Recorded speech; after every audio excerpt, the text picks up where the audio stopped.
Hello students, my name is Liz Attia and today's topic is professional patient relationships and record keeping.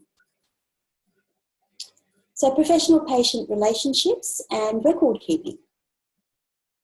So the obligation of confidentiality we talked about in the last lecture, and specifically today we're going to be talking about written records. So the obligation of confidence arises, and the law acknowledges and recognises the need for the protection of secrets disclosed by patients to a healthcare professional during the course of their professional relationship. But do professional confidences have to be kept after death? Well, the position here is somewhat uncertain, but in New South Wales it appears to be covered by privacy legislation. And so what the actual standard is there is the Privacy and Personal Information Act of 1998 is the governing legislation which actually directs this area of law. It only applies to the public sector and to public sector organisations. So while Health Records and Information Privacy Act of 2002 covers health information held by both public and private sectors, the Privacy and Personal Information Act only applies to the private sector. So this is in fact the legislation that sets out how health information must be collected, stored, used and disclosed. So just going back to that previous question where we said, well, does it actually have to be kept after death? The benchmark there, or the answer that would need to be justified, is how would and why does the information need to be disclosed? What purpose does it serve? As with all breaches of confidential information, the question would actually be, who needs to know and why do they need to know? And then that's balanced against the obligation of confidence to the individual.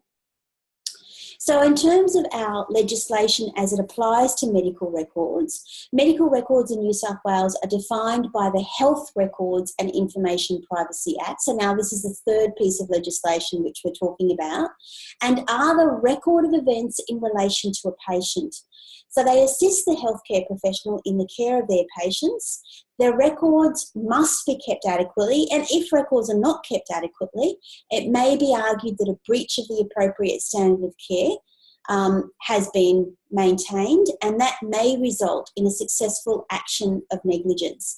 Again, the ownership of those medical records is of the health organisation. Records must be clear, they must be concise, they must be accurate. And it's deemed essential that records are kept accurately because they're important in court proceedings, and because of this importance, the court allows healthcare professionals to refresh their memory by reference to those records, particularly where proceedings are heard many years after the events have occurred. Do note that a subpoena issued for the production of a record must be obeyed, and it may in fact be held professional misconduct or unsatisfactory conduct not to keep appropriate records. And in the health industry, those records must be kept for no less than 7 years, which is a long time. Remember that those records are subpoenable, which means they are open to third-party examination and reading, and as a result, it becomes imperative that the records are clear, concise, objective, and accurate. The ownership of medical records has long been an issue that's been contentious. This was actually dealt with in the case of Breen and Williams in 1996, which is in the textbook. It is the case law that embodies and answers this question. This case, in fact, established that the originator of the medical record is the owner of that record. So although it is about the client and although it is about the patient as the subject matter, the owner of, in fact, that record, the proprietary interest in that medical record is, in fact, the person who developed that record. So that might actually be the hospital as the agency, or the agency more generally, the health agency, the GP, or the practitioner who actually wrote it. Having said that though, patients do have the right to access their records and have errors corrected under freedom of information. So they can certainly ask for copies of those documents, although the ownership remains the originator of that record. So record keeping is essential to medical care. Records are both a way of storing data and communicating data to health professionals. So accurate record keeping is imperative. Remember, in disclosing information, the test always remains.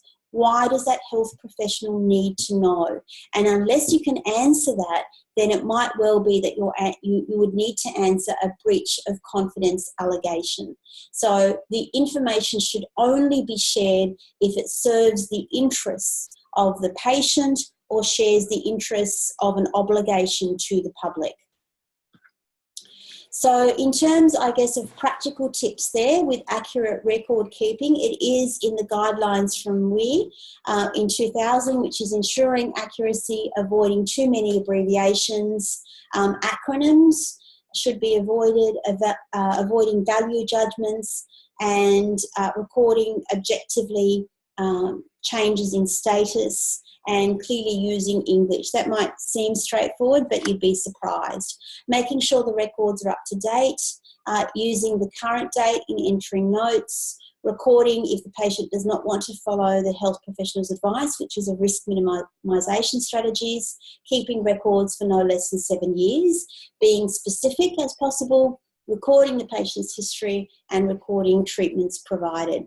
So recording the patient's requests, the results of tests, allergies, statements about health, writing legibly, not erasing entries, but just deleting through a black mark through the information. And always remember, when you're keeping your records, that a court or a patient might be asking to actually see what you've written. So unless you're prepared that they actually read what you've written, don't write it, because under freedom of information, access to records are permissible. So you might want to consider, according to WE's guidelines, to further the trust relationship, whether you in fact show your patient the notes that you've actually kept. I mean, I certainly ask permission to take down the notes, and sometimes if I'm concerned about controversy with respect to the information, I might actually say, so what I'm hearing you say and what I've recorded is this. Is that an accurate reflection of what you just said? Or do you need, and reading back to the person what you've actually recorded to foster that trust and that transparency in the relationship.